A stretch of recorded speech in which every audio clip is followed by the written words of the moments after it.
This podcast is brought to you by Most Valuable Podcasts, leading the league in podcasting entertainment.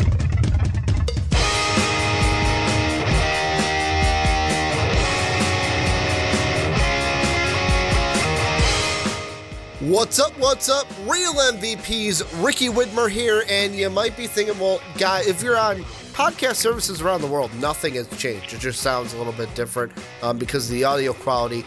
But if you're on YouTube, you're like, whoa, Ricky, this is an individual video? I'm only seeing you. There's kind of some weird board things that people think in the comment section are doors behind you. Do not fret. Still the onside kick. I am still joined by the one and only, the Mark Weber. Underneath. And Mark, his car actually froze in the driveway. Freezing rain here in Chicago is fun. So Mark is calling from his beautiful abode.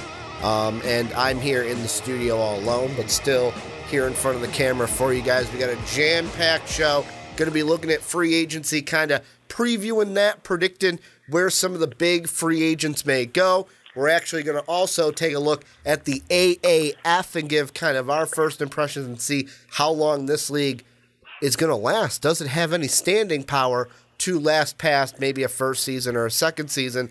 And then we're going to end with one of the hottest stories in the league. Kareem Hunt did find a team. He will now be a Cleveland Brown and be joining the Browns for the 2019 season. Before we get into everything, though, make sure to check out patreon.com/most valuable podcast. That's how you can help support the show, but also on top of it, it's how we're able to do this for you each and every week. So go and check out patreon.com/most valuable podcast. We can't do what we do without the help of our wonderful patrons.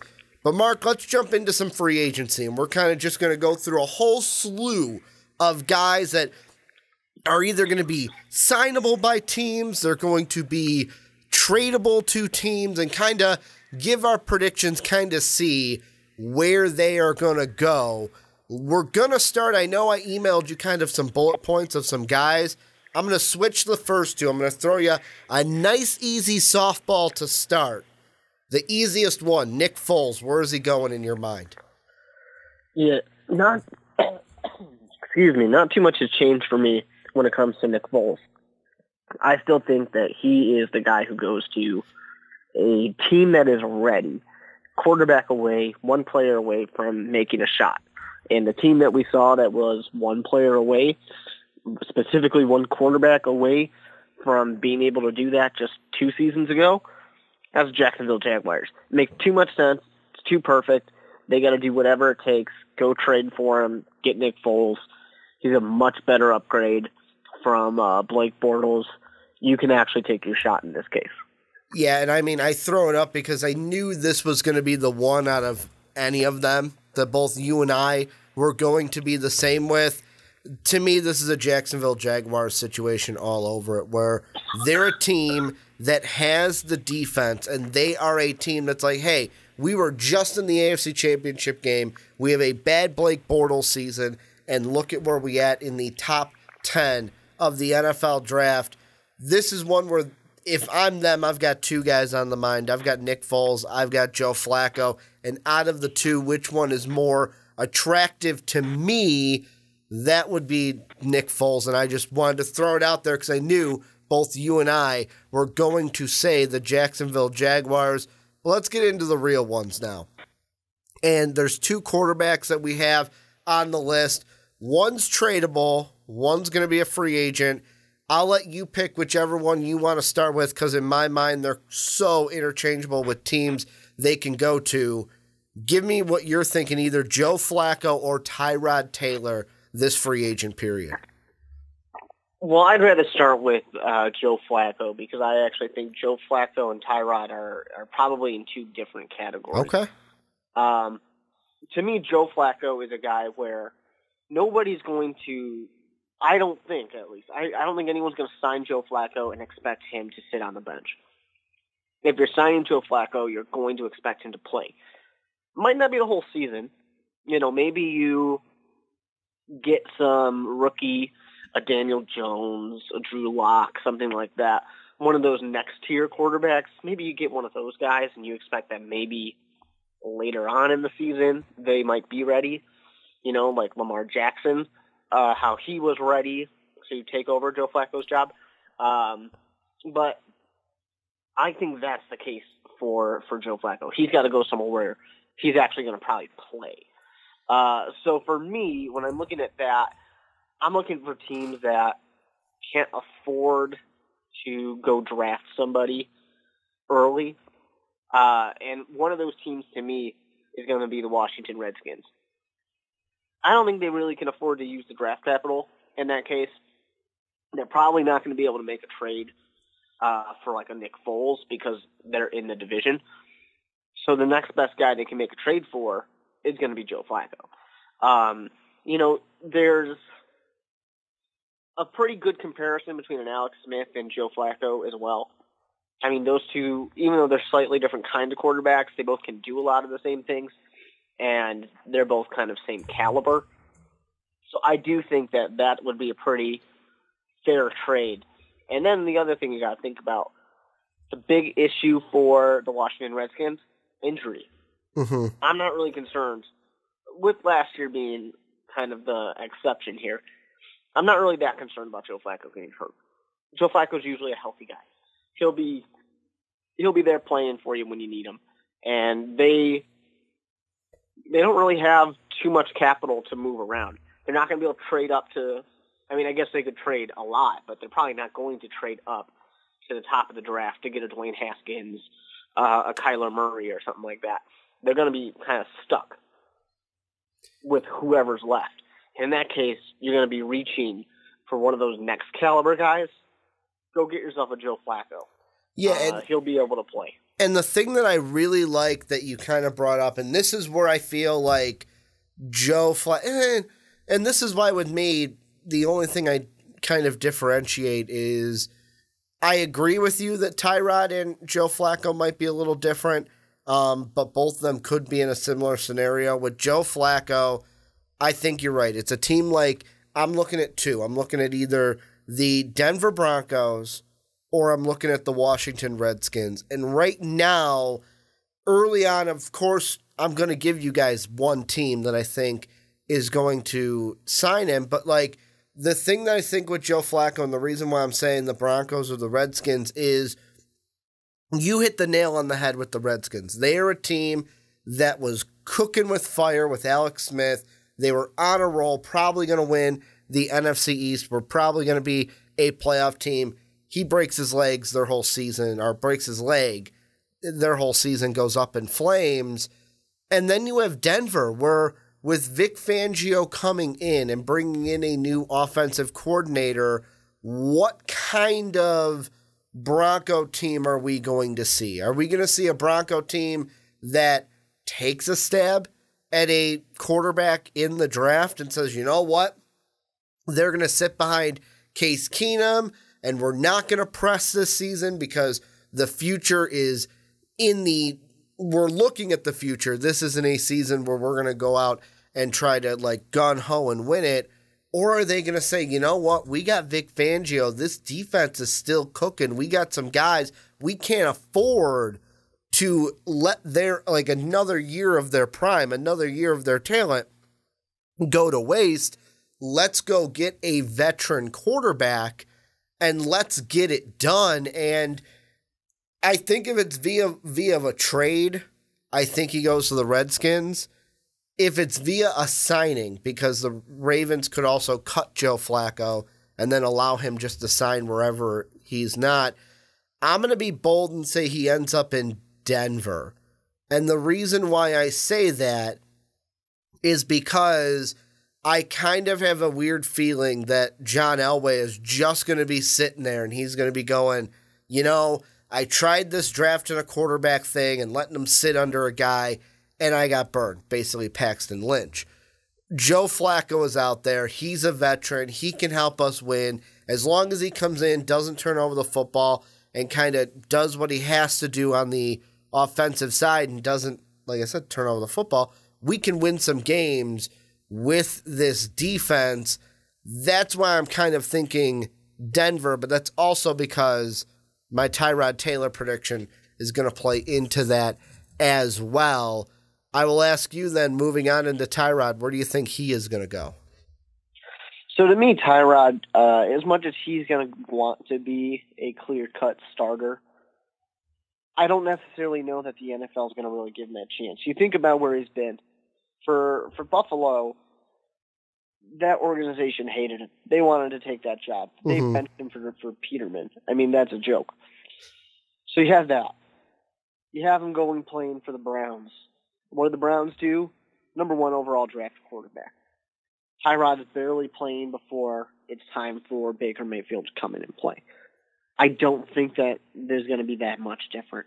I think one of these teams who probably not going to be that team who's like the first, sure thing, we are drafting this quarterback no matter what. They're probably not going to get a Tyrod. There's just no reason for it. But one of these teams that, maybe they're not the New York Giants. So they can't be that kind of sure thing. They're first up to get that quarterback right now. A team like the Miami Dolphins, if they do get rid of Ryan Tannehill, they need a quarterback. Tyrod Taylor can win you some games. He's not going to win you into the playoffs, probably, because the reason why Buffalo was able to get into the playoffs was because of the defense.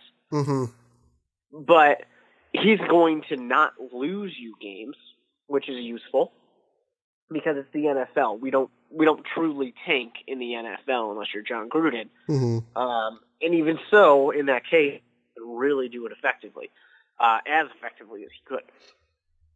So to me, Tyrod Taylor's going to be this guy who's going to go to a team that will probably draft a quarterback.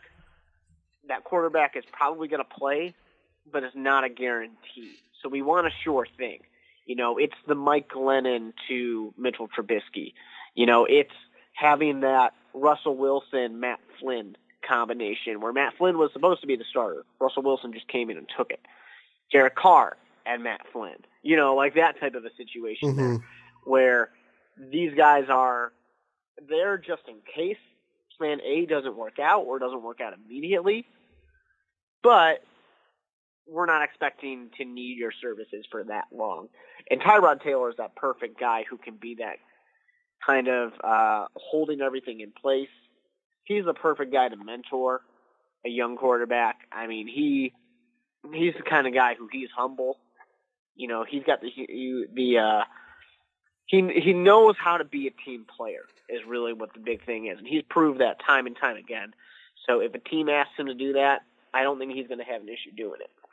See, and that's why, like I said with Joe Flacco, I'm going to say the same thing with Tyrod, and this is why I put him in the same boat, is it's either going to be one of them's going to go to Denver, the other one's going to go to the Redskins in my mind. And since I had Joe Flacco go with Denver, that means I got to have Tyrod go with the Redskins. And I feel like Tyrod, his exact kind of journey is kind of what you said. It's exactly what the Browns did. Oh, we got you? Well, we also drafted this kid as well. Like let's say it's the Redskins, like I said.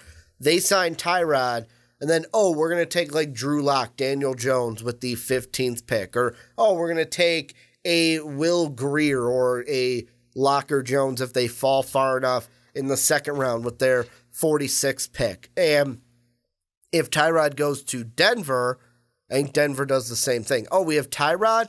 Let's go ahead and draft a quarterback as well because their second rounder is a little bit higher than Washington's. The one thing I'll say, though, about the quarterbacks, and I didn't throw these guys on the list because I feel like these guys that we just mentioned to me are like the prime guys. And the reason why I say prime, you might be saying, Ricky, Tyrod Taylor, prime guy.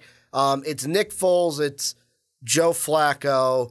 Then I would say Tyrod is kind of that tier between, the top tier and then the lower, because you still got Ryan Tannehill out there. You still got a Teddy Bridgewater, who could technically not re-sign with the Saints, but, I just expect him to stay in New Orleans because he hasn't started a game since 2016, 2017, or he's only started one game since 2017. So, I mean, he's a unique case. Ryan Tannehill is looking for a redemption story. So, I mean, they could throw their names into the pot to try to mix anything up. I will just ask you before we move on into running backs, do you expect Tannehill or Teddy Bridgewater to throw a huge wrench into quarterback free agency? Teddy Bridgewater, no. Ryan Tannehill could. There's potential there. If there's a coach out there that really believes they can get more out of Ryan Tannehill, and if there's somebody like that, it's going to be someone who's bold, like a John Elway. All right, let's move on into running backs. The first one we'll look at is we'll stick with the Teddy Bridgewater theme and stick with the New Orleans Saints. I am just going to say right here, there are teams I could see going after Mark Ingram. I don't see him going anywhere. I see him staying pat. Like, it's going to be one of those things where he's going to listen to offers, see what's out there. After a while, he's going to go, hey, I like it here in New Orleans. We should have been in the Super Bowl last year. Drew's coming back. I got Kamara with me. I'm going to re-sign with New Orleans. Is there any way another team signs him, or are you in my camp of like, nope, Mark Ingram, he's going to stay in New Orleans? No, I agree with you. I think there's no way you could leave. I mean, your team was a play away from the conference championship game and then a play away from the Super Bowl the next year, and you're not losing very much. So stick with it. Just go get yourself a short deal so you can get paid next time. Yeah, and I think that out of the teams that I'm kind of looking at right now, this article, yes, the Raiders have the most cap capital that they can use, but the one team I will say, if he does sign somewhere else, I could see a team like the Lions kind of throwing a big contract at him to try to get him to kind of sway over, but I think he stays with the Saints. How about the interesting one? We've talked about him quite a bit. He didn't get traded from the Steelers. Does Le'Veon Bell, or actually just where does Le'Veon Bell go in 2019, Mark? Yeah, Le'Veon Bell, to me, this is going to be one of the most interesting. I mean, honestly, him and his buddy Antonio Brown are going to be fascinating. Both obviously want to be somewhere else. To me, the team to watch, and you brought them up, it's the Raiders. They've got everything they need to make a shot towards, honestly, either one of them, but specifically at the moment, Le'Veon Bell. I fully expect them to try and make a splash, because you got to think about it. John Gruden, what was his first year? Getting rid of everything, being a laughing stock. The man's not burying his head in the sand. He knows what's going on and what people are saying about his team. If you go and you make a splash, like a Le'Veon Bell, instantly that changes the dynamic. That changes the conversation. All of a sudden, people are saying, hey, maybe the Raiders can do something. You know, maybe they can compete. Maybe they can win some games. So to me, Le'Veon Bell would be a fantastic thing to go for the Raiders. See, and for me, I think this is a Raider thing in general, and I'll just throw this question at you because I was thinking about this before we recorded, and in my mind, it's like, yes, the Raiders have this money. Yes, the Raiders are in, like, you see all these articles for like, ooh, could sign this guy, could sign that guy. But I'm sitting there and I'm just going like, I just don't believe they're gonna sign a big free agent unless I, like, actually, like, basically, I'll believe it when I see it. That's how I feel with the Raiders. I just wonder how long they can actually wait before they finally do something. It's kind of my concern. Yeah, and I feel like with me, it's just who's going to be that first guy where it only takes one. Who's going to be that first guy to say, hey, I am going to buy in on John Gruden. I'm going to buy in on what Mike Mayock and this team, or what this organization is doing. And I just don't see it happening with me, when it comes to Le'Veon, I think there's one option, and I was actually going to pull up the year that he was with a certain team just to see what kind of running backs they had at that time. But I feel like, because you see all the big ones like the Raiders are in there, you see teams like the Baltimore Ravens, the San Francisco 49ers, which they're an interesting one because they have Jerick McKinnon coming off of injury. Like, they signed him last year. He got injured in the preseason. We never got to see what he could do in a 49er uniform. But the team I am most interested to see, and I think that he'll end up, he being Le'Veon, will sign with this team, is I'm going to go ahead and go on a stretch, and I'm going to say that the New York Jets are able to reel in Le'Veon Bell. And the whole thing that I would sell with Le'Veon if I'm the Jets is you've got a young quarterback. You get to be the focal point of this offense. Back when Adam Gase, like, I know that we can't ignore the Miami Dolphin days, but let's be honest, he'd never really had his quarterback there. The last time he had his quarterback was 2015 when he was with Chicago. Jay Cutler, I keep bringing it up when I mention Adam Gase. Jay Cutler's best years in Chicago was that year with Adam Gase. And even if you look at Jordan Howard's numbers as the main back in that year, he was a 1,300-yard back with 6 touchdowns. And just to pull up, he had almost 300 receiving yards in that offense as well. That is a team that I think is low on people's expectations because A, it's the Jets, and B, they're bringing in Adam Gase and they've got a rookie quarterback. But I think that could be their biggest selling point is, hey, we've got a quarterback. We've got one that's going to grow. It's not like one that is just, hey, we've got a journeyman and he's just going to be here. Could the Jets even be a viable option for Le'Veon in your mind? For Le'Veon, I don't know. I mean, it's interesting to me. It's certainly possible. Would the Steelers be willing to trade to? And I mean, I did say the Raiders were an option, but would the Steelers? Well, I guess it depends on how they do it. If they just cut him, or if they try and franchise tag him and then trade him, that's going to depend. Jets got all the money in the world. They can make it happen. There's no problem for them on that case. I think it would be great. I mean, I think when you think about what would be useful and you think back to like a Matt Forte, the Jets would probably rather have Melvin Ingram in that case. And you're wondering just how much you can sway the man with money.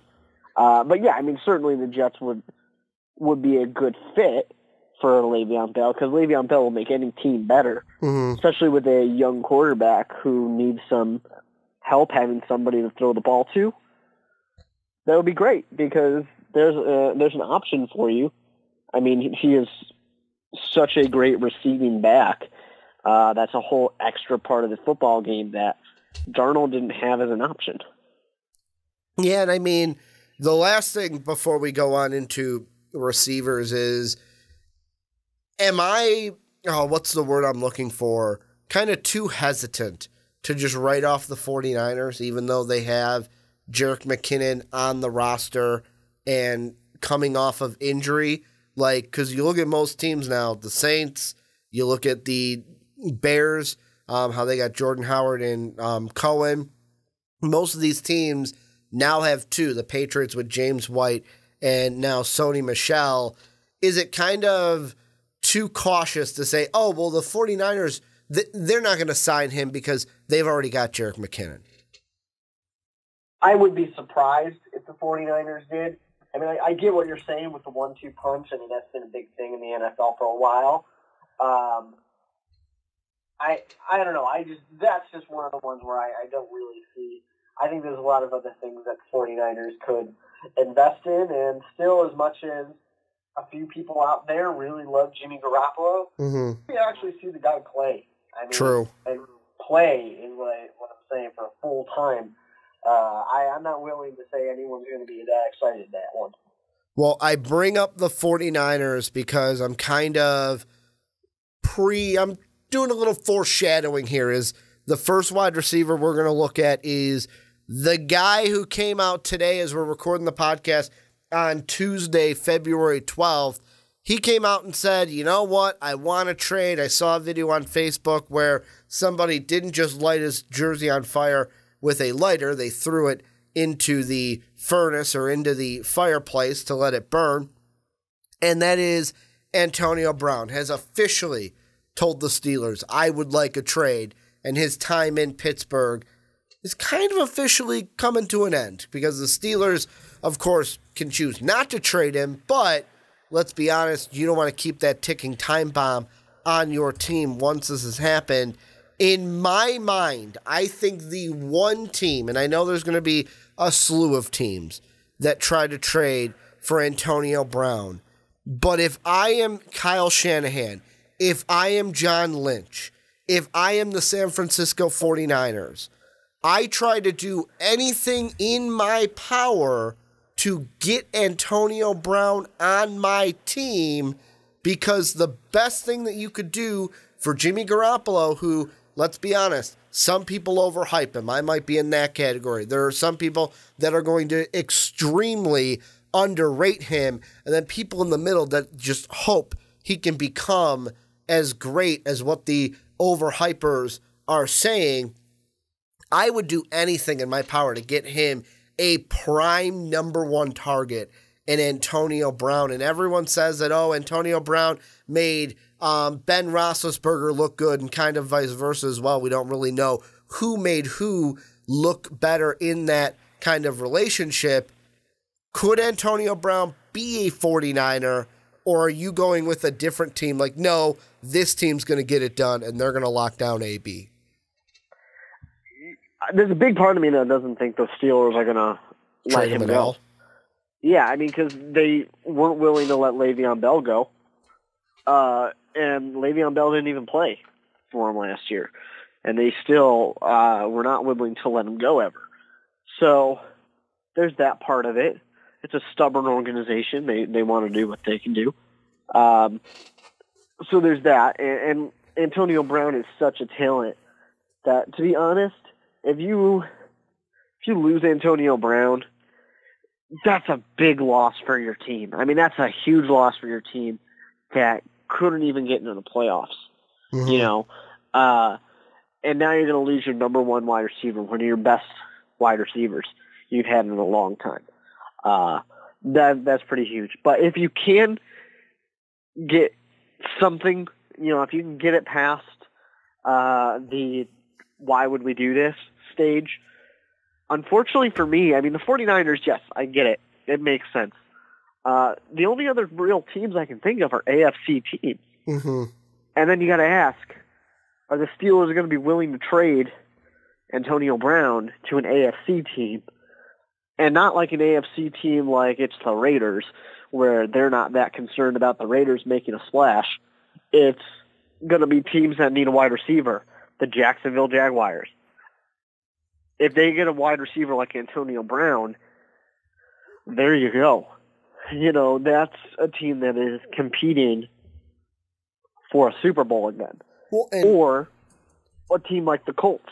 If you want to give them that just one additional explosive weapon to that offense, which already started to click, then you're once again at a team that was not that far from competing to get into the Super Bowl. Mm-hmm. And the thing to kind of take into consideration, because I heard this earlier on ESPN, they were saying, well, if you think about it, if the Steelers already, this whole trade for Antonio Brown is not new. Like, you and I did a segment way earlier before the Week 17 where he sat out because of injury, as I use my air quotes.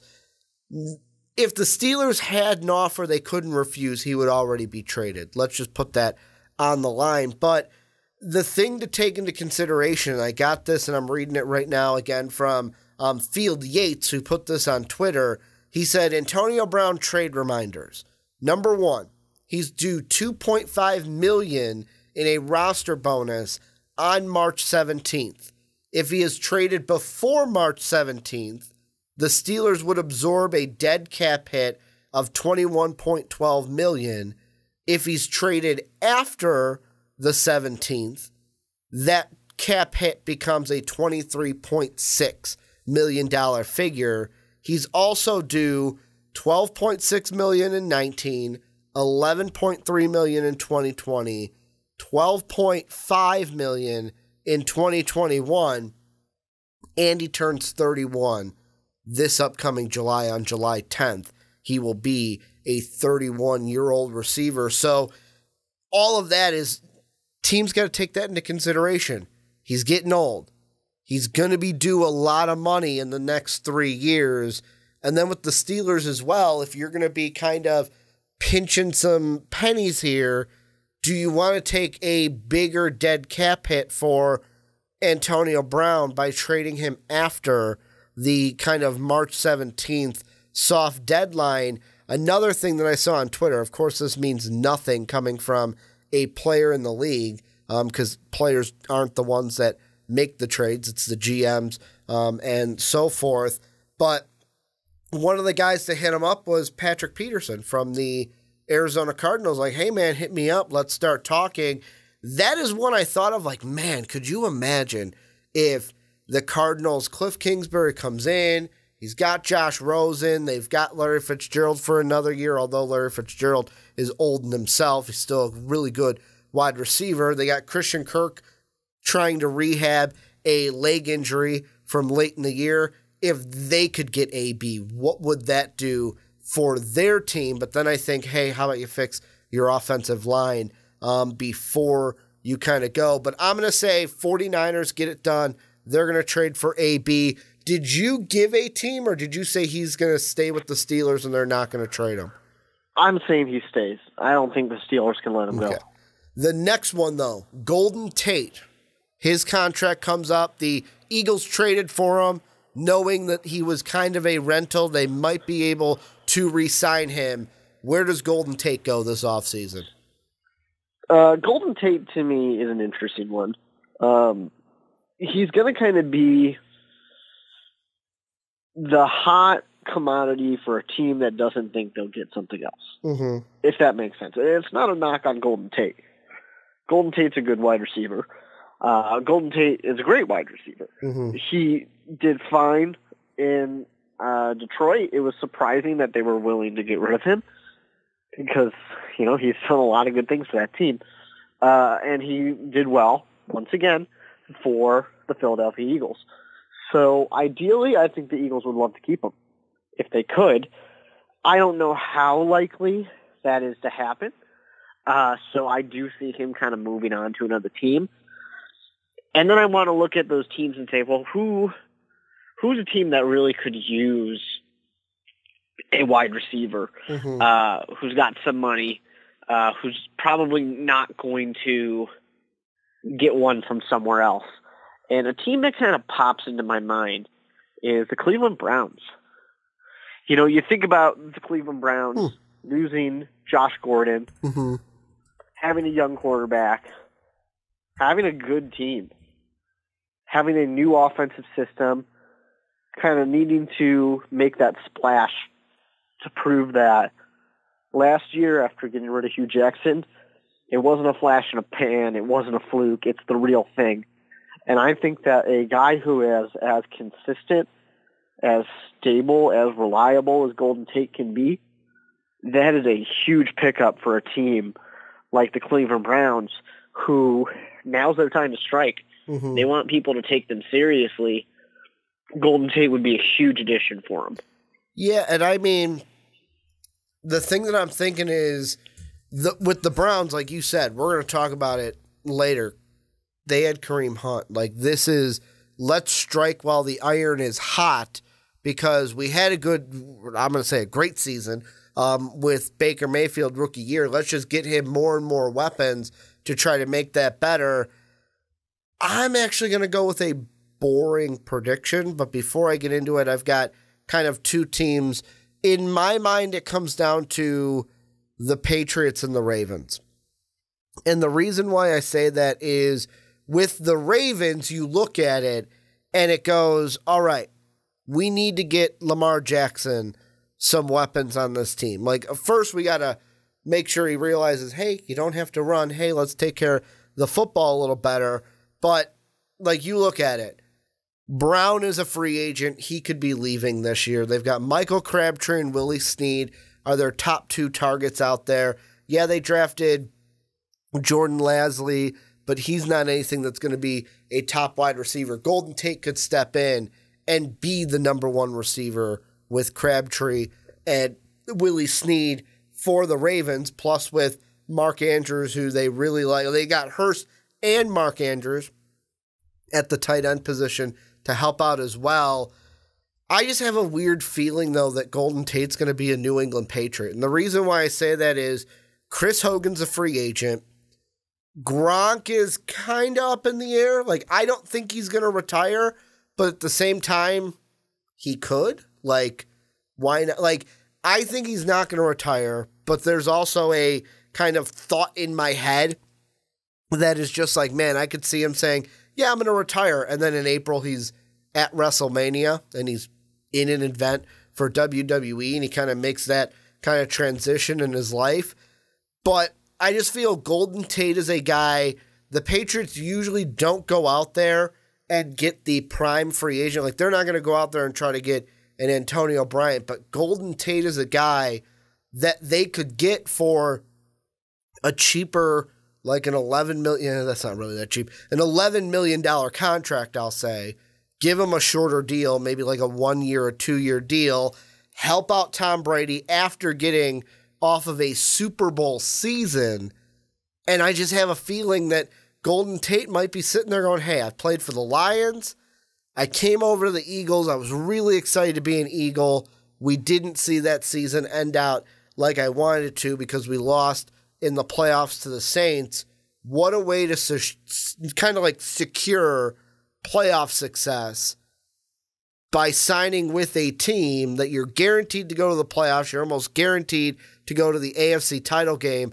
And in recent years, it's almost like a guarantee that you're going to go to the Super Bowl if you sign with the New England Patriots. What do you think about that? I mean, I could potentially see the Patriots as an option. Mm-hmm. But he correct me if I'm wrong, he did win a Super Bowl in Seattle, right? He was in Seattle when they won theirs, I thought. Let's see. You're probably right. I'm probably glossing over that entire Seattle tenure. So, yes, he does have a championship with Seattle, I believe. So that might be the kind of thing where maybe he's not going to ring chase necessarily. You know, maybe he is going somewhere hoping to get paid or just go somewhere nice. The only other place I could really see as an option for Golden Tate. And you're right. He was there when they beat the Broncos. Yeah.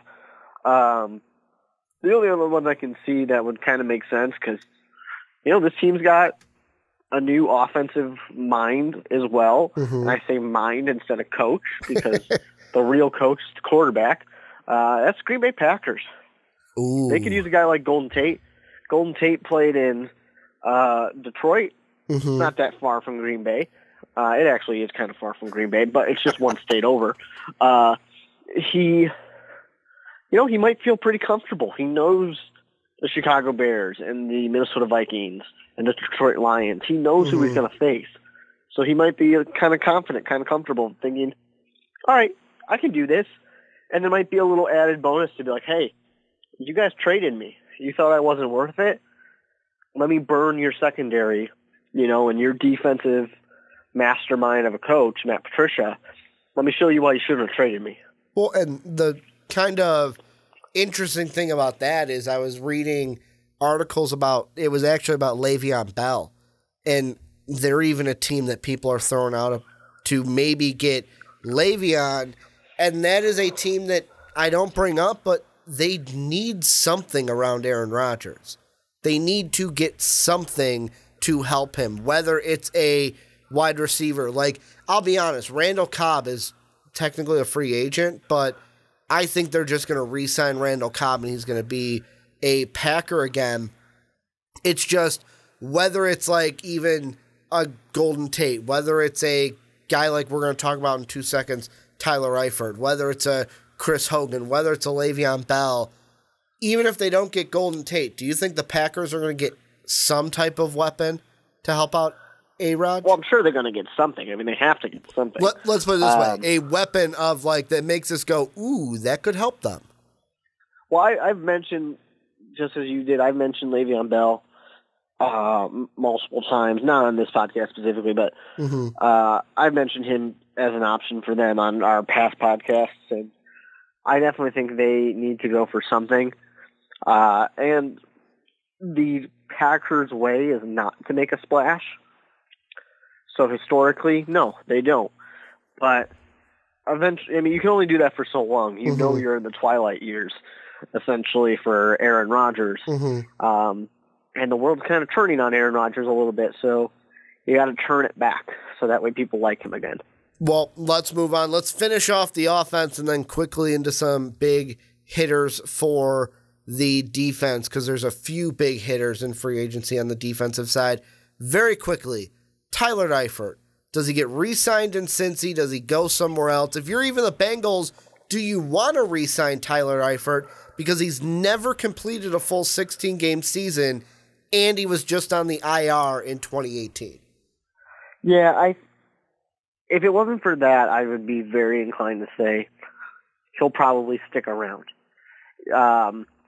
Injury concerns, that's kind of the main thing. So I could definitely see that he's going to move somewhere. This is one of the hard ones, I think, to predict. But, a team that is quite possibly going to need a tight end who, it's okay if he doesn't have the best health in his career, because we interchange our guys so much and we throw the ball all over the place that he's not going to get as many touches. He's not going to get as much attention.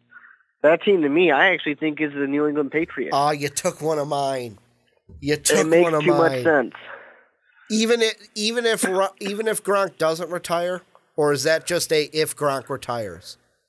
I say either way, because the Bill Belichick method is you can never have too many tight ends. True. But especially if Gronk retires. Yeah, Tyler Eifert to New England. If Gronk retires, expect it. Just expect Eifert to be a New England Patriot.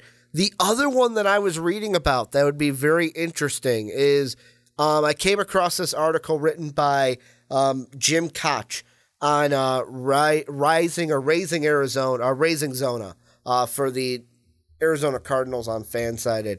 And the article basically says Arizona Cardinals could take a flyer on brittle veteran. And it basically talks about how, yes, they had, it says here, a rich contract that was handed to current starter Jermaine Gresham in 2017, has not paid dividends. Well, they could maybe throw a cheaper contract at Tyler Eifert, and that might be where Eifert is in his career, where if the Bengals do not want him back, then he's got to look at it and go, hey, am I going to take a cheap contract and go play for a Patriots if they even want him? Because we can throw it out there, but they may think, nope, we don't even need him. Or is it going to be a team like Miami, a team like Arizona, kind of one of these bottom feeders? It's like, hey, we like what you can be when healthy, and we can take a risk on you because there's not really you don't really have that much competition anywhere else. That is what's going to be interesting to see with Tyler Eifert. But let's move on into some of these defensive players and kind of get this going so we can move on into our other topics. The first one is probably one of the biggest, if not Ndamukong Suh is the biggest, but Ezekiel Ansah of the Detroit Lions could be leaving Detroit. Do you think he leaves Detroit? And if so, where's he going? If it wasn't for the fact that, you've got the defensive head coach to try and get you kind of to re-energize that team that used to be such a vicious attack, you know. If it wasn't for that, I would think that, yeah, he probably does move on, but I don't think they can let him go. I think they have to, you know, dig their claws in and say, nope, you're not going anywhere, because without him, that defense is going to start to fall apart. And you don't bring in a defensive head coach to then let the defense fall apart. So this is one where I don't think he goes anywhere. Well, I find it funny because one thing that I know we're going to be talking about next week when we get our next big board is the Lions GM today, Quinn, said, oh, well, we think about taking a quarterback with the 8th overall pick. I'm telling you, if Ansah leaves, you're not taking a quarterback with that 8th overall pick. You're going to be taking a linebacker of some sort if Ansah leaves, and I think he is going to leave, because let's put it this way. Why would you want to stay in Detroit? And that's not my Viking bias coming out and us being against the Lions. It's just really, why would you want to be with the Lions? They're a team that is not, in my mind, near the playoffs right now. Like, they're kind of in that purgatory of, like, they're not going to be good enough for the playoffs, but they're not going to be good enough to be the 1st overall pick. And I feel like this is a team that's wasting Matthew Stafford's career. Ansah's going to be like, I want out. I do think he sticks in the Midwest, though.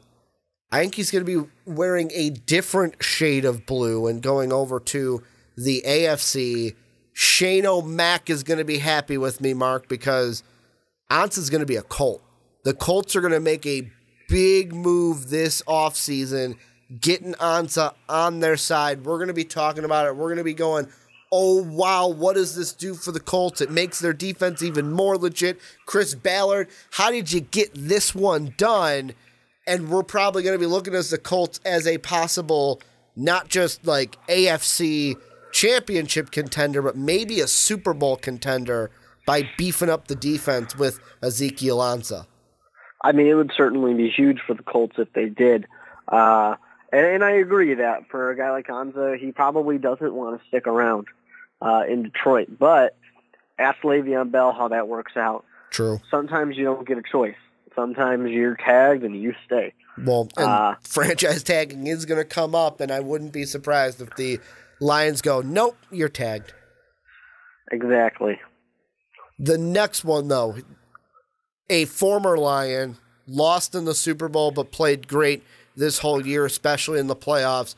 What's going through your mind with Ndamukong Suh? Does he stay in L.A.? Are they going to be able to pay him, or is he just going to be too much and he'll go somewhere else? This is a tough one for me because, I mean, the Rams do have some cap space. They've got some money to deal with. The problem is, you know, you lost in the Super Bowl. I mean, that's the hard part. Mm-hmm. You built this team to go to the Super Bowl, and they did that. They did everything you wanted them to do. The problem was, and it wasn't the defense. The defense did its job. The problem was the offense. Mm-hmm. The problem was Jared Goff's inexperience and Sean McVay's play-calling inexperience as well. That's all it came down to. It came down to the thing that everyone wants to praise them for. So for me, I look at it and I say, you didn't truly get the job done.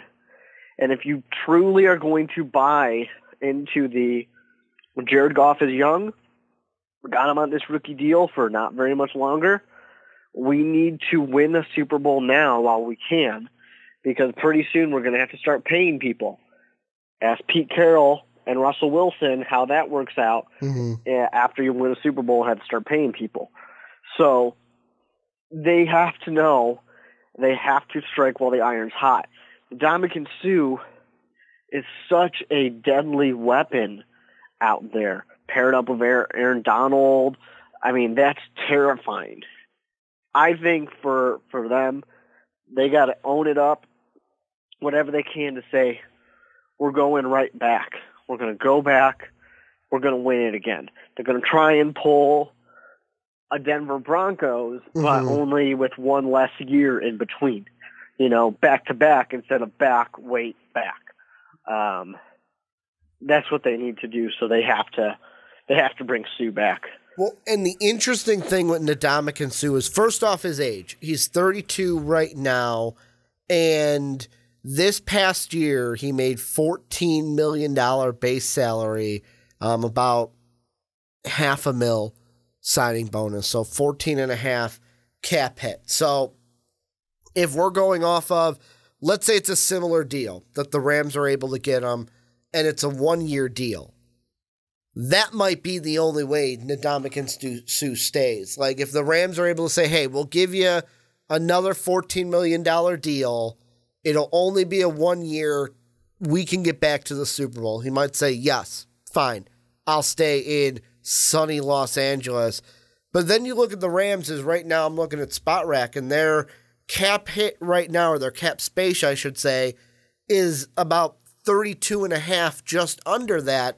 So if you've got 14, if I pull up my calculator here, because I am not really good at math anymore, that leaves you then with about 18, just over 18 million, to fill any other spots that you may have. Because Jared Goff, they're going to have to pay him in the future.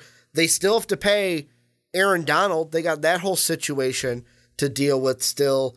I feel like that is why Ndamukong Suh will probably not be a Los Angeles Ram moving forward. There's one article I saw that's like, oh, he could be a New Orleans Saint. Well, when I look at the Saints and their cap space right now they're at just over $9 million. I don't think that's going to be enough to get a Ndamukong Suh unless he takes a pay cut. And I don't think after this past year, especially what he did in the playoffs, I don't know if he's going to take a cap hit. So that's why I look at teams like the Colts are going to be huge players because they have the most cap space coming into this free agency. Like, they are going to have over 107 total cap space for their offseason. The Jets are going to have a lot. You're going to have the Browns that have the third most. And for me, I feel like it's either going to be one of three situations in my mind. He either re-signs with the Rams on a 1-year deal, comes back to try to win a Super Bowl with the Rams. He either goes to the Colts or he goes to the Cleveland Browns. And I am going to be bold on top of bold.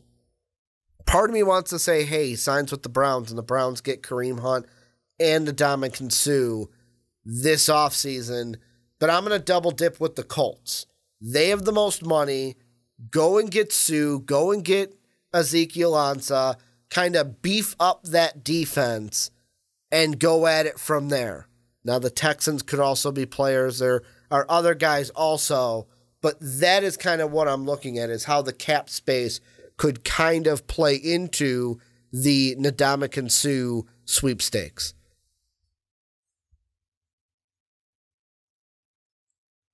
Sorry, I had my phone muted as I am still getting over a flu and coughing.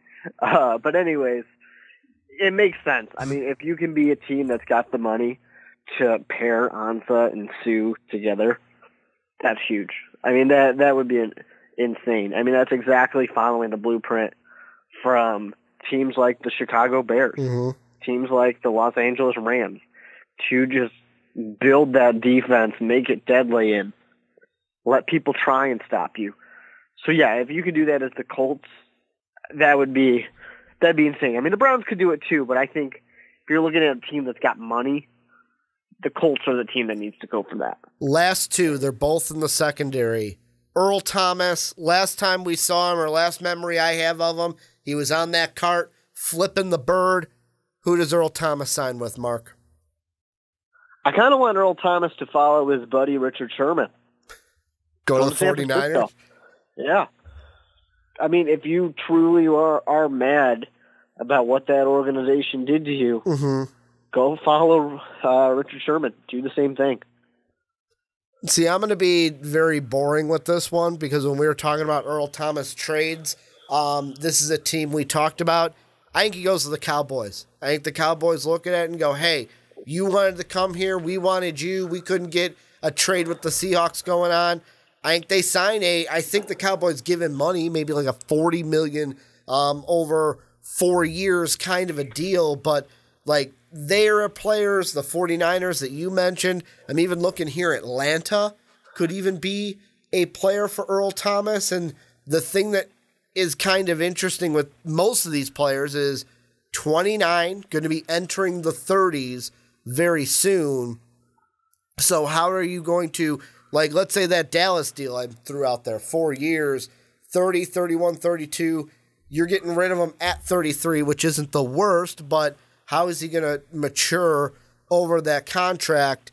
And then the last one we'll throw out, Tyrell Williams. Who you got for Tyrell? I mean, I hate to put it this way, but for me, Tyrell Williams is the who still needs a wide receiver.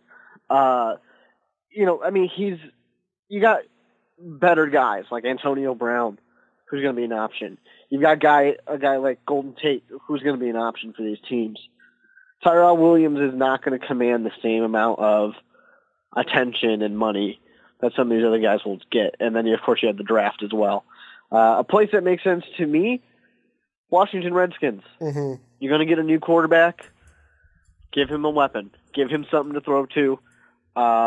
Make that team a little bit better, because that was something that Alex Smith was kind of missing. He was missing some more reliable targets. So there's one you can have.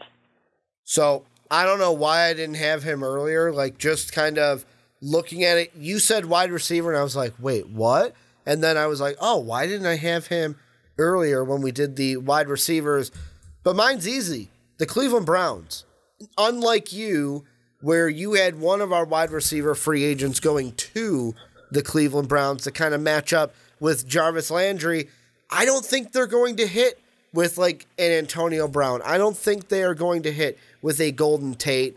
I think this is perfect. They're going to get a Tyrell Williams, match him with Jarvis Landry. They bring in Kareem Hunt. They bring in Tyrell Williams. They give Baker Mayfield more and more weapons to potentially make a power move on this division, which is interesting. Bengals could be going down. Steelers could be going down. The Ravens and the Browns could be going up. But before we move on into our next topic, Mark, any final thoughts on free agency in the NFL as a whole?